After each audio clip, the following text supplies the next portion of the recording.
Kim Cameron, Positively Energizing Leadership, Virtuous Actions and Relationships that Create High Performance. We live in serious times. Society is riddled by fear, mistrust, racial injustice, climate disasters, and the shadow of the COVID-19 pandemic, all of which have sowed a climate of violence, outrage, and conflict. As a result of this culture of despair, the power of positive thinking has become a mushroom industry. There are thousands of books out there promising to guide you to happiness, and each year more and more are published. But the problem with what the author calls happyology is that it might encourage us to paste a smile on our faces, while inside our teeth are gritted and our jaws clenched. The thing is, all lives are complex. We all experience loss, sickness, and death of loved ones. You cannot avoid hardship and sadness. Pasted on positivity and pretending to be happy just do more harm than good, both for individuals and organizations. This Blink offers an approach distinct from such approaches. Relying on empirical evidence, it focuses on the ways that positive energy and light are linked, and how leaders can use both to spark people and groups to flourish. Section 1. Positive energy helps us take positive action, but requires conscious effort to tap into its full power. Did you know that a 2005 study discovered that pain levels were significantly lowered for surgery patients recovering in a sunny room filled with natural light compared to those placed in an artificially lit room? Similar findings on the restorative traits of light have been found for people suffering from depression. The ancients knew about the healing properties of light, too. Systematic sun exposure was used medicinally by the Buddhists, Egyptians, Greeks, and Indians. Light is a form of positive energy we might call forms of heliotropic energy, energy that supports and sustains life. Virtue is another. In fact, we might even argue that light and virtue are deeply intertwined, not only metaphorically, but also, some scholars argue, biologically. For example, scientists have found that light is the key to regulating our circadian rhythms, which keep our body healthy and balanced. Sun keeps our levels of hormones, such as melatonin, which controls sleep, and leptin, which controls our ability to feel hunger, in check. While disruptions to our sleep can cause a variety of conditions, including cancer, diabetes, heart disease, and obesity. Similarly, virtue is associated with positive physiological effects, such as wound healing, brain activation in children with ADHD, and lowered cortisol and pain levels. But if such positive energy is such a powerful thing, why do our lives seem dominated by dark, negative energy? Well, it's an interesting question. One study by Wang, Galinsky, and Merningen showed that we spend more time thinking about negative relationships than positive ones, and that we consistently seem to need much less information to confirm a negative trait in other people. But despite this, they also found our behavior is most powerfully affected by the positive. In other words, while our emotional and psychological reactions tend to be more sensitive to the negative, our behavior is most amenable to change when positive things happen. What this means is that while we don't need much assistance in internalizing negative energy, we could all use a little help to focus on pursuing positive, life-affirming energy. After all, it's through this energy that positive change happens. In the next section, we'll get started on showing you how you can do this. Section 2. Generosity and altruism are the foundation for cultivating heliotropic energy. We've just learned that virtuous and positive behavior helps physiological healing in individuals, but that's not all. It also produces positive outcomes for interpersonal and group relations. Simply put, encouragement, recognition, security, and support help people to thrive. Think about it. Do you feel motivated to perform better when your boss sends you a harshly worded email listing all the things you did wrong? Or when they praise, thank, and highlight what you did right, then gently and tactfully suggest small tweaks to what might be improved? The former tends to degrade relationships, while the latter reflects compassion, generosity, gratitude, and kindness, all of which are essential for maximizing positive impact, performance, and energy. Even more powerfully, studies show that people who contribute more positive energy to others than they receive tend to reap the rewards of heliotropic energy all the more. A study by pioneering social psychologist Jennifer Crocker asked college freshmen to articulate their annual achievement goals.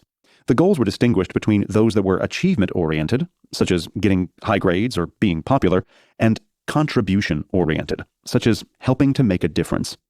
At the end of the year, researchers found that prioritizing giving back to the community was a much more powerful predictor of success across multiple areas than more competitive, achievement-oriented goals.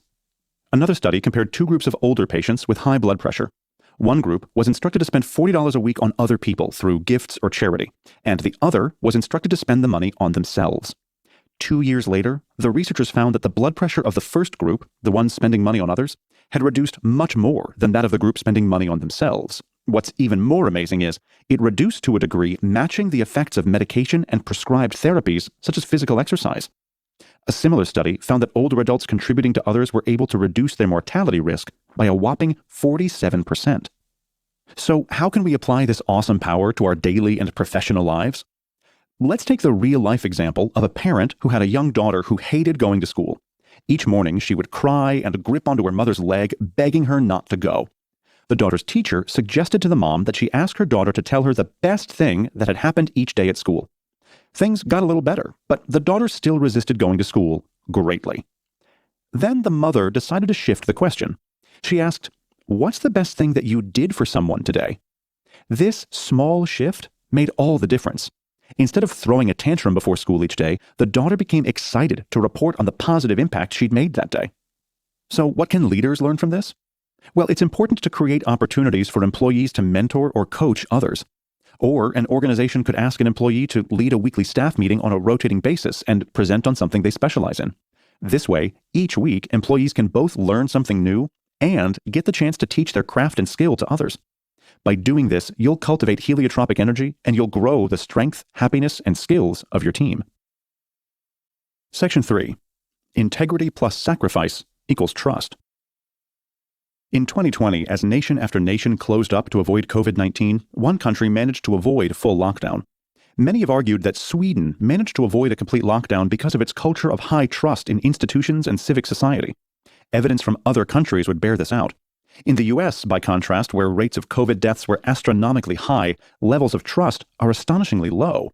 Only 8% of the nation trust political parties, 12% trust big companies, 22% trust their employers, and just 34% believe other citizens can be trusted generally. Without integrity and trust, positively energizing leadership becomes impossible. Relationships break down, as do institutions and communities. Trust is instilled from birth by the way that caregivers nurture their infants. Loving, caring, and emotionally holding children sets the foundation for trust to flourish. By contrast, trust can be tarnished by the neglect and withdrawal of caregivers, which, in the case of infants, very literally endangers their ability to survive and thrive. Nurturing trust requires two chief components. The first ingredient is integrity.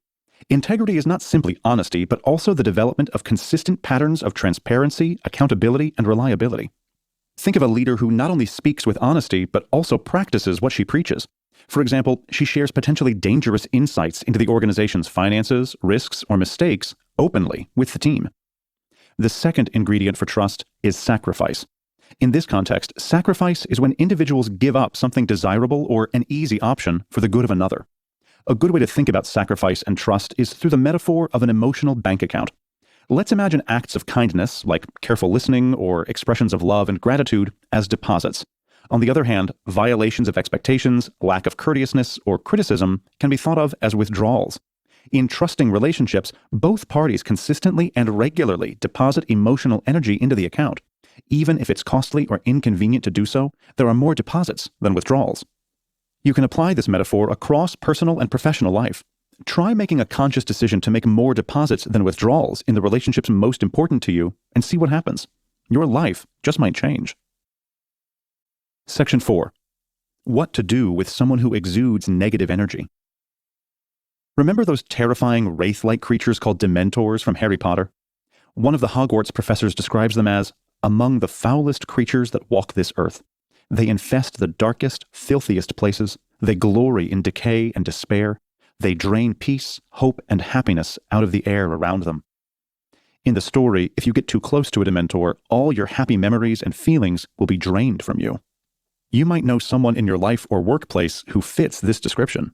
You know, those people who are toxically divisive, abrasive, and negative to the point that they seem to suck all the light and life out of a room. So, what can you do when confronted with one? Here are a few ways. First, try to understand their concerns or perspective by listening to them and responding supportively. If you can, offer descriptive feedback that's authentic and distinguishes the person from their Dementor-like behavior. If you approach a conversation with them with authenticity and good intentions, you'll avoid them getting defensive, and you'll stand a better chance of sparking a positive relationship. In some cases, you might want to go a step further than listening and giving gentle feedback by offering them training, coaching, or growth. If that fails, it's time to move up a gear. Make the individual more marginal in your life or workplace. Isolate the negative virus by narrowing the chance for interaction and spread. Of course, always remember that the objective here is not to punish the individual, but rather to distance yourself or the team from the effects of their behavior.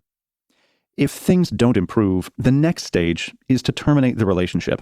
Again, such acts should not be viewed as punitive, but rather as a gentle nudge that communicates, if we continue on together in this way, neither of us will flourish. Let's help you find the place where you will thrive. Section 5. Stay humble, become grateful. The world's leading specialist on the science of gratitude has found that gratitude and humility go together. One necessitates the presence of the other. Both gratitude and humility imply a sense of recognizing and appreciating other people's strengths and unique abilities. In turn, gratitude reflects a willingness to view one's own contributions, both mistakes and strengths, with accuracy, a tolerance of others' capacities and weaknesses, and an openness to feedback and instruction. Research has also shown the connection between expressing gratitude and heart health. For example, psychologist Kristen Bonney and primatologist Frans de Waal discovered that gratitude is universal across not only languages and cultures, but also species. Studying both young children and primates, they found that gratitude has an evolutionary basis and is biologically inherent in monkeys as well as human beings. Humility and gratitude are in turn correlated with organized patterns in heart rhythms, increased cognitive processing abilities, improved filtration and absorption functions in our skin tissues and capillaries, neurological flexibility and creativity, and boosts in health and longevity more generally. In a series of empirical studies conducted by psychologists Robert A. Emmons of the University of California, Davis, and Michael E. McCullough of the University of Miami, college and high school students were assigned to keep a journal. One group was instructed to write down the best thing that had happened to them or what they were most grateful for that day. Another was instructed to write about events, challenges, and interpersonal interactions they'd experienced. At the end of one semester, those students who'd recorded daily gratitudes had higher rates of attention, optimism, energy, focus, and alertness. They also had fewer colds and headaches, displayed more altruistic behavior, better quality of sleep, and a greater sense of social connectedness. The scientific findings line up with the tenets of all major philosophies and religions.